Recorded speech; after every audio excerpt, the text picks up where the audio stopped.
Hey there, I'm Spencer Ford, a certified financial planner professional and CEO of Conservative Financial Solutions. We created the Money Minute to help give you insights on how you can better your financial life in 5 minutes or less. Because oftentimes, a better financial life means a better, freer, happier life overall.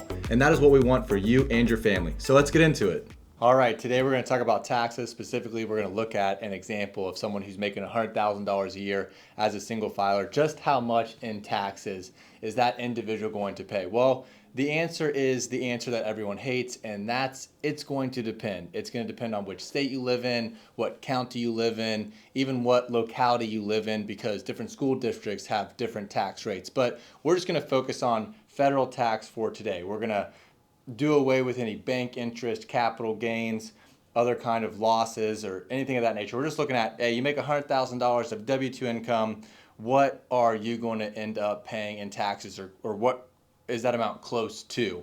So in our example, your adjusted gross income, that's all the other stuff that I mentioned added together, is $100,000, but you don't have to pay tax on all of that. So the federal government allows most filers to take a standard deduction or itemized deduction. The standard deduction for 2023 is $13,850. So basically the government graciously says, hey, we will let you to have that amount tax-free. You can deduct more than your standard deduction if you can itemize deductions. So if your mortgage interest and your charitable contributions and some other deductions that you have are more than the standard deduction, you can actually itemize deductions and take more than that $13,850. But for our example, we're just going to use the $13,850. So you have $100,000, you subtract out the $13,850, you have $86,150. That's your taxable income.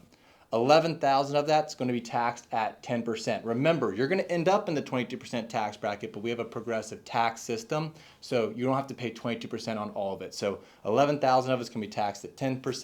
$33,725 is going to be taxed at 12%, and then the remaining $41,425 is going to be taxed at 22% for a whopping tax that you owe of $14,260. So you made $100,000, you paid $14,260. Does that mean you get to keep the other $85,740? I'm afraid not, because $7,650 was already taken right off the top because of Social Security and Medicare tax.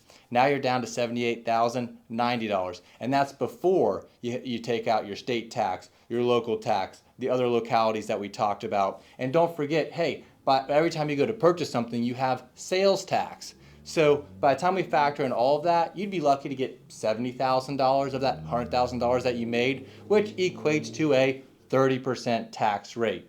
Thank you for listening to this episode of the Money Minute. If you enjoyed it, please subscribe to be notified when more podcasts are released. Securities offered only by duly registered individuals through Madison Avenue Securities, LLC, MAS, member FINRA, SIPC. Investment advisory products and services made available through AE Wealth Management, LLC, AEWM, a registered investment advisor. MAS and Conservative Financial Solutions are not affiliated companies. Insurance products are offered through the insurance business Conservative Financial Solutions. AEWM does not offer insurance products. The insurance products offered by Conservative Financial Solutions are not subject to investment advisory requirements. Investing involves risk, including the potential loss of principal. Any references to protection, safety, type income generally refer to fixed insurance products, never securities or investments.